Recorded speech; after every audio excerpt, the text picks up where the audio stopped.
Always admired the Corps Honor Guard. Ruthlessly efficient, best on the grid. You know Grish's respect. Not something you've seen much of tonight. You hope it's well placed. You should move on. He's right, it's time. Perhaps the prisoner in the library will have more to say.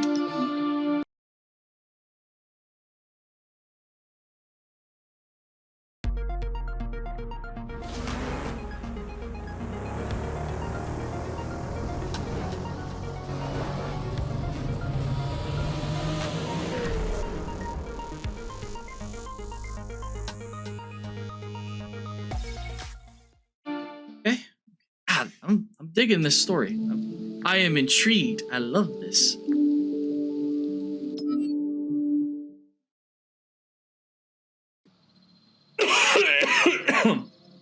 Pardon me.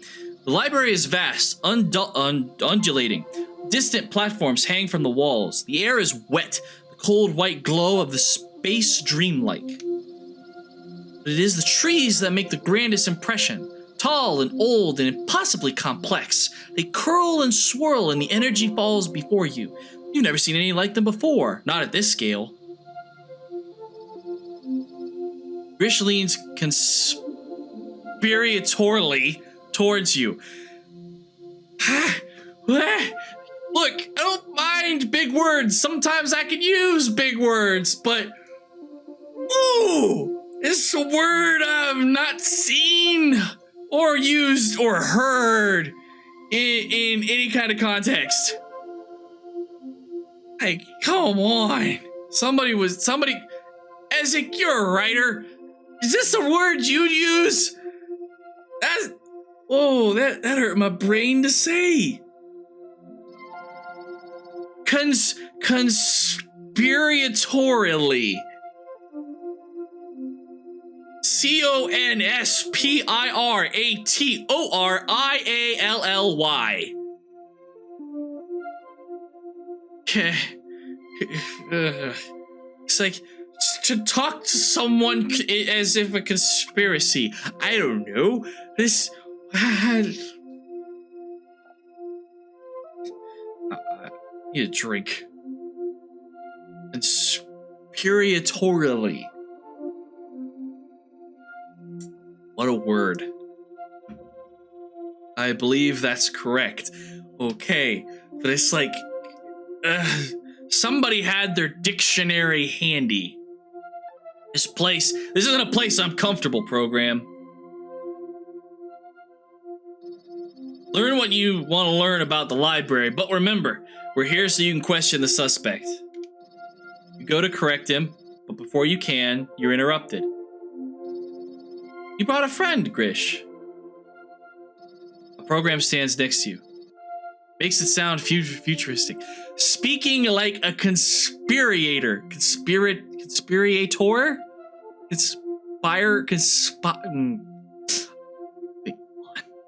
What? Program stands next to you, glowing white like the room around her. You enjoy my garden? I've never seen anything like this before.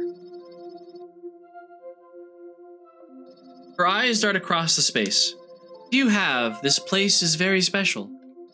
She kneels down, checking the leaves of a tiny plant at her feet. She turns each over in her fingertips, inspecting them in turn. My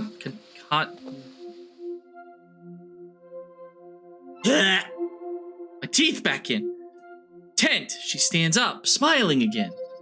Grish smirks. I am Ada. Welcome to my garden. It's beautiful. A different smile, something approaching pride. You have the sense she'd never admit as much, though. Thank you, Quarry. This is the greatest library on the grid. It is the centerpiece of the repository, the very purpose of its existence. Before you lies the grand total of knowledge from nearly 2,000 cycles of our society. Let's see, 2,000 cycles.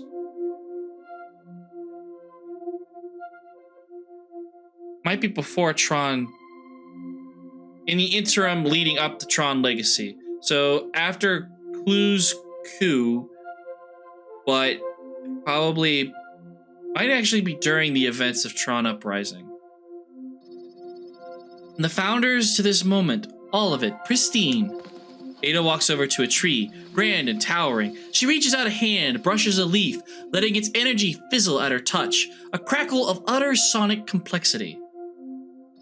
You've seen trees before, I imagine. Of course. Do you know what they are? Blue's coup, who knew? Tide, I know it. You know what they are. They weren't in the original grid. Decoration inspired by the users. They are certainly beautiful, but that's not the whole story. Trees are data, records of our history, not individuals, but an entire society. They are our memory at a cultural level. So kind of like trees in the user world, where, you can check a tree to see how old it is. Although it's not data. Oh, no, it's not data. I'm not going to read into that.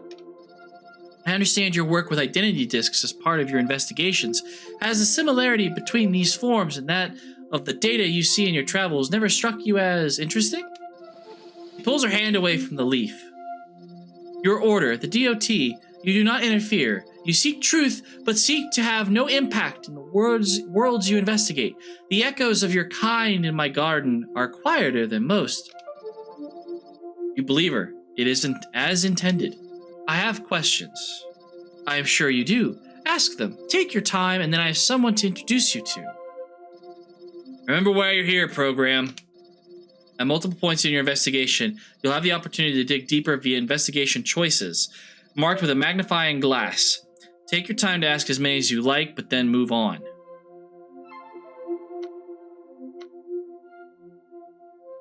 Any memory loss? She looks confused. There seems to be some of it going around, maybe linked to the explosion. No, nothing. Maybe we were insulated from the bulk of it. The trees blocked the storm. Not all of them survived, though. Some of my saplings, the recent and obscure, seem to have been shattered by the force of the explosion. I may be able to rebuild, replant, but I'm sure we have lost a great deal. Sorry. Heavy pause, Ada holds back tears, but you note the subtle effort. It is a shame, but of course nowhere near the suffering of my fellow programs have experienced. I hope you can help them. It is a blessing you are here tonight. Flynn be thanked. Sure, I'll go ahead and ask all the questions. If trees occur naturally, why have a garden? She nods, respecting the question. It's one she's been asked before. The data of trees in the wild is rich. They capture all around them. But the noise is also chaotic, unguided, racious even. Raucous? Raucous? I don't know that word. Raucous. Again, this person have a thesaurus nearby? Like, what? We're just using big words. I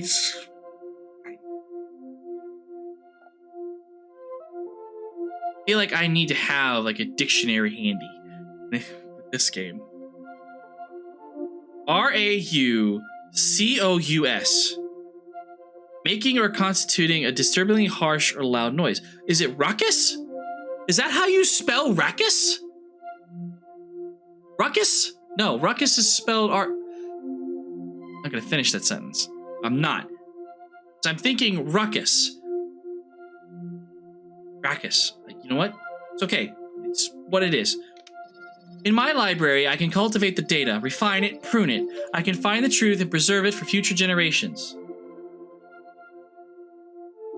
I mean, that is one way to take it. Sounds like an enormous task. Ada exhales, almost a chuckle. It is, but I have time and relatively few interruptions. Until tonight, I am grateful to do what I love. You believe her. I know my role. I was expecting shelves, books. A laugh. As with Prin's shelves of user entertainments, I don't blame you. So much of our world is contextualized via the users and their arcane and oblique practices. I have been speaking to my guest at length on the topic. Ruckus is an adjective. Ruckus is a noun. Ah. It is an irony they had to cut down their trees and transform them into books. Our method is lossless. How long does it take to learn to read this data? How long did it take you to learn to read the data of an identity disk? To guide programs to the truth they already know. It takes many cycles to study, but you don't learn much before you find yourself in the field. Precisely. It is the same with my work. As with many things, the library has no value without the one who can use it. Let's move on. As you wish. The librarian motions toward the center of the library. A platform juts out in the humid air. Please follow me to the observation deck.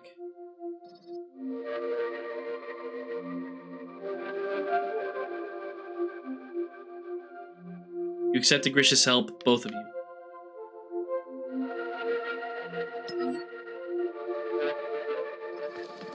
As you walk, she explains. Under normal circumstances, this is a space of tranquility. The observation deck provides a place to meditate, to consider the knowledge collected here. This would be an absolute heaven to meditate in. My God, just to sit in the center. This would be Flynn's favorite spot on the grid. There it is! Yes! Ah! There it is! To knock on the sky! Listen to the sound! Oh! Thank you! Yes! Ah, a student of Flynn. I read. Indeed, you're in the right place. You continue walking. A bright energy field surrounds the end of the platform. Ada notes your reaction. A safety measure. Under normal circumstances, it would be unfortunate to fall from the perch. Grish smiles. In a perfect prison under regular circumstances. You are now close enough to see that the energy field has an occupant. An exceptionally tall figure, sitting cross-legged in its center. I will leave you alone with him. I encourage you to be respectful. This is, after all, an ambassador, a guest in my garden. A traitor in our midst. Ada winces. My guest, Grish. Grish gestures her away. The man in the energy field looks up as you approach. Sad eyes peer out from a strangely pale face, face-shaded and lit by two bright eyes. It is a timeless face, and one you instinctively know has seen a great deal. Greetings, programs. Sierra. Grish sneers. Greetings. I should introduce myself. I am Sierra. I'm going with Sierra. Ambassador for the Automata. I am pleased to make your acquaintance. I'm Query of the DOT. I have been asked to investigate events tonight. I haven't told you are a criminal, but I'll form my own opinion. You have my word. You nod, respectively. Grish grimaces, unimpressed. Sierra smiles. You find yourself fascinated by the structure and patterning of his face, the way it confronts in a flawed attempt to mimic a very user expression. You try not to stare. He notices. I was thinking either Dr. Manhattan or crap, what were they called in Prometheus? The big aliens. I can't remember what they were called in Prometheus. The Forerunners. Yes. Perfect name for them. Am I your first automata, Query? Yes, I'm sorry for staring. He looks at you quizzically. It can be strange to be exposed to the new. The automata have kept to ourselves some time. It's reasonable that the rest of society would be surprised by our appearance.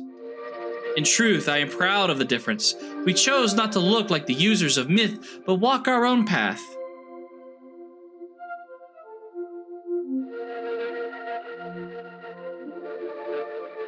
Let's see, which...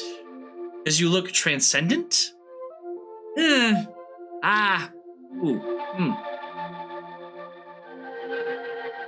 To be fair, I don't think any of these programs have met a user. So, yeah, you look user-ish? That is intentional. I am an ambassador. I approach other programs on their own ground and therefore must do what I can to make them comfortable. Regrettably, that comes at the cost of my expression of my kind's true programmatic beauty. Programmatic. My mouth is getting a workout today. His smile broadens. Let's get to the matter at hand. My crimes? Grish steps forward. You know what you did. Grish, do you even know what you're accusing me of? Grish tightens, his frustration growing. Directness seems to be the best path. Me.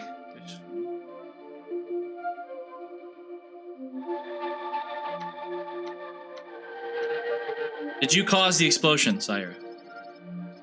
Sire smirks sarcastically. Of course I did. I did a little arson and then immediately made myself available to your friend and his charming team.